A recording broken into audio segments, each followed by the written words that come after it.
Là, je voudrais faire un gros plan sur l'infaillibilité pontificale. Donc, on a l'Église de la terre, représentée comme ça, et l'Église du ciel, triomphante, représentée comme ça. L'Église militante, l'Église triomphante. Et donc, il faut bien observer que l'infaillibilité pontificale, c'est ici où il y a les pointillés, c'est la jonction. Ici, c'est le pape. Le Saint-Esprit, il est là-haut. Donc, c'est la jonction entre l'Église triomphante et l'Église militante, l'Église de la terre. Il y a une intersection, une petite jonction.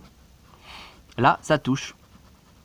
Donc, c'est comme ça que le Saint-Esprit parle au pape. Donc, ce n'est pas le pape qui est infaillible en lui-même. Ce n'est pas le pape qui est la source. La source, c'est Dieu, c'est le Saint-Esprit. Et c'est donc en ce sens que le pape est infaillible en foi et en mœurs. Dogmatiquement, c'est Luc 22, 32, Jésus dit « J'ai prié pour toi, pour que ta foi ne défaille pas. Quand tu seras converti, affermis tes frères. »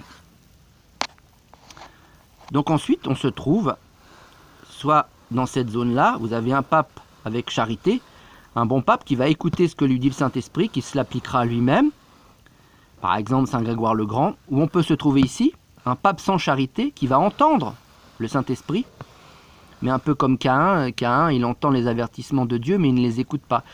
Donc Borgia, par exemple, il va se situer ici.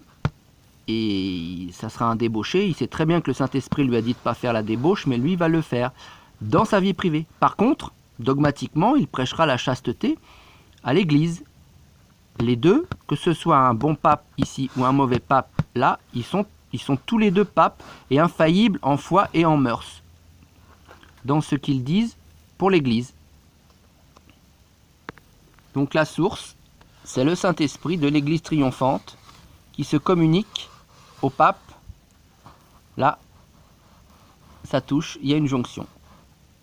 Le pape est infaillible en foi et en mœurs lorsqu'il prêche ex cathedra.